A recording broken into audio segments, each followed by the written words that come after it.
Today finds me on Marco Island, Florida. I'm going to go out to dinner on nearby Isle of Capri, and I thought I would stop by here and see if I could check out the owls and the gopher tortoises, and I'm seeing two of them right now. Let's take a look.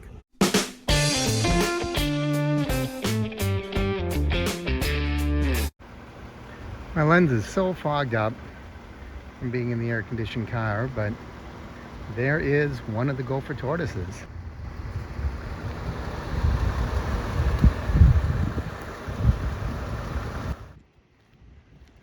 I don't know if you can see him there.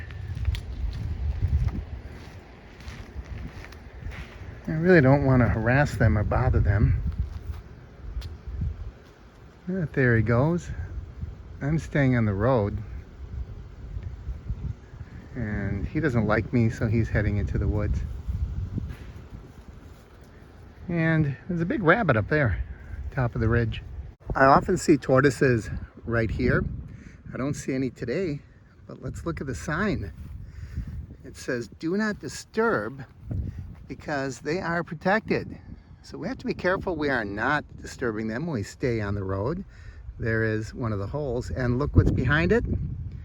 There you can see one of those ground owls. Oh, we got lucky. We saw a tortoise and a ground owl today. You see him there? And there's another tortoise hole.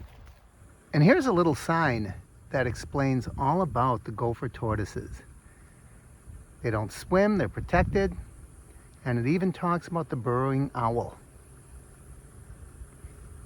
Now you can really tell this type of terrain when it's sandy and has a cactus. That's when you see the gopher tortoises. And they even warn drivers about the gopher tortoises. Man, those tortoises are everywhere today. I just see three more. I'm going to show you one right now. I'm not going to get too close to him, but he's sitting here on the hillside. And there he goes. He didn't like that I was approaching him. They can move when they have to, can't they? And another one's right here on the side of the road. I was pulling over, looking at the one on the hillside. Almost didn't see this little guy.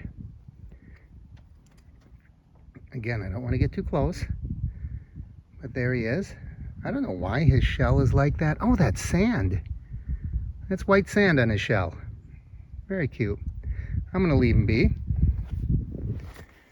And then I saw another one right over here. So there are a lot of them in this general vicinity. Well, I say little, but some of these tortoises are pretty good size. I don't know, maybe 1.5 feet across. I'd say that's pretty big. Well, the Island Gypsy Cafe is packed, and you know, they recommend the bar. I've never been a person to sit at the bar. I just don't enjoy that for dinner. And besides, the bar was just as packed as any place else. I know a place that's not packed though, My Lanai. And they have the best drinks in Naples. So let's head over there. Welcome to my house. I know I said I was going to go out to My Lanai, but sometimes when I'm doing videos, the lanai gets a little echoey. So I thought we'd just come here to the bar. You're all used to being here anyway. I made myself a Mai Tai and some shrimp, and I made a mushroom risotto. And we'll sit here and talk, and I'll tell you what just happened. I'm going to try some of this first and see how it turned out. That's delicious.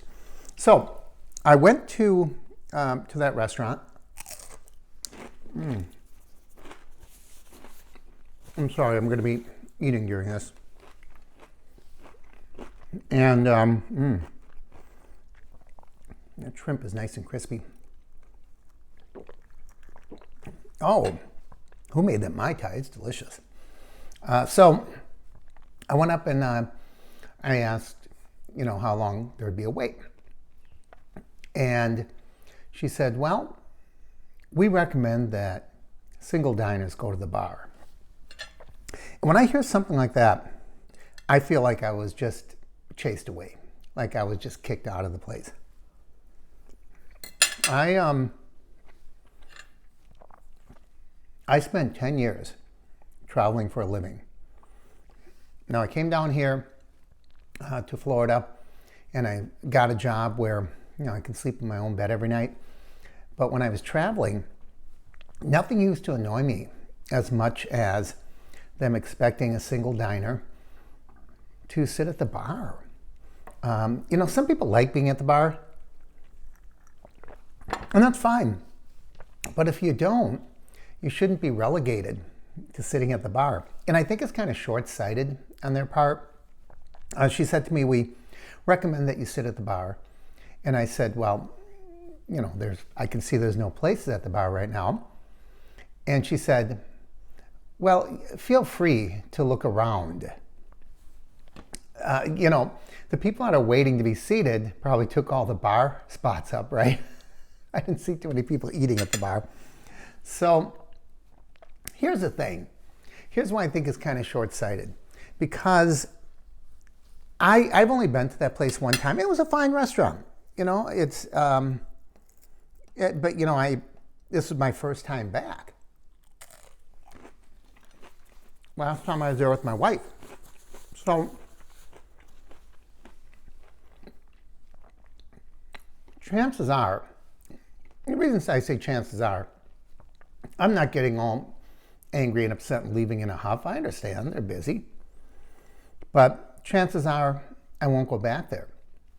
Simply because it left me with just a bad feeling, Not that I'm angry or upset, but there are just so many other places where I felt welcome. They're going to pop into my head first. This is going to be way, way, way at the bottom of the list. Now, I'm sure they don't care. And the reason I say that is because they have a great location. It's on the water. You could serve hot dogs on a bun and stale beer down here. If you got a good place on the water, you're going to stay busy. So I think there's a tendency for those places to maybe get a little lazy. Not all of them, but some of them.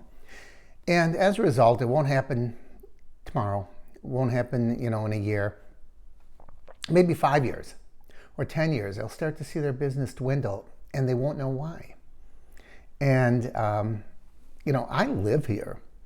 I have the potential to give them a lot of business. And anyway, so when they said, no, we're not interested in giving you a table, not only are they short-sighted in that regard, but I'm probably, I'm a person, I'm by myself. I'm going to sit down, I'm going to order something, and just like the other day when I was at the Sunset Grill, I sat down and I ordered my drink and my food right away. It's not like, okay, give me a drink, come back in 7 minutes, now I'll order. I ordered everything, and I'm not going to sit around and jibber jabber with all the people at my table. They're going to turn that table so fast. And I just don't understand it. So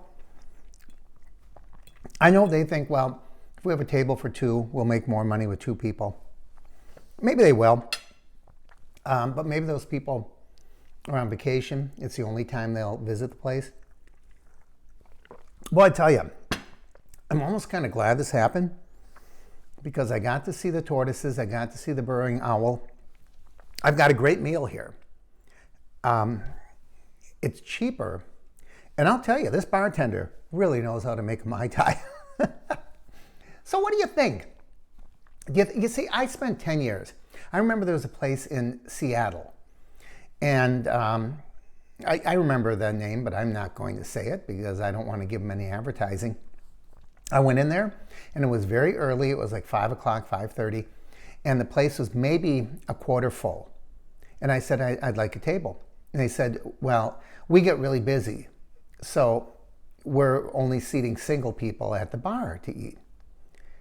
And I thought, maybe you'll get really busy, but you're not real busy right now. You'll have to fill up a lot of tables before I am taking up a table of someone that you're going to have to seat there. By that time, I'll be gone. I'd love to know what you think. And trust me, this is not sour grapes. I'm not upset. I'm not angry. I came home. I'm relaxed. I'm comfortable. I got to talk to you. I just think when this happens, it puts a a sour taste in my mouth for the restaurant, for the establishment. And when I'm going to go out to dinner with my wife, I'm probably not going to say, let's head over to the Island Gypsy. Not that it's off my list or anything like that. I might go back, but I probably won't because there are so many other places. I'll probably say, let's go to the Dolphin Tiki Bar. Let's go to Sunset Grill. Let's go to Mangoes. And Mangoes, by the way, was that place where we had the bad odor and we ended up leaving. But just because you have a bad experience one time doesn't mean you take them off the list. It's kind of the reason that you have the experience. So what do you think? Am I being hypersensitive, or is what I'm saying make sense to you? I would love to hear from you. Comment down below and tell me what you think. And by the way, did you like seeing those tortoises and the owls? I know that several years ago I made videos on the tortoises and owls, but I just thought it was fun. Since I was on the island anyway, I thought I would go over, because I know where you're really likely to see tortoises. So I like to head over there and take a look every now and then. I love the dolphins on Marco, the tortoises, the burrowing owls. And I saw that there were several sea turtle nests, and I can't wait for the hatching. I got to see that one time, and it was magical to see those hundreds. You know, I think there were like 110, 112, something like that. Little tiny sea turtles all coming out and, you know, only been alive for a minute, making their way to the ocean. That was so neat to see, and I'd love to see it again. So anyway, I would love to hear what you think. As always, I encourage you to like and share the videos. Leave your comments down below. If you haven't already, please click my face in the corner to subscribe, and don't forget to ring that bell icon. That way you'll know when I post new videos. Have yourself a Mai Tai. Doesn't matter what part of the world you're in. Enjoy yourself. I'll see you next time. I'm Mark. This is the Average Me Channel.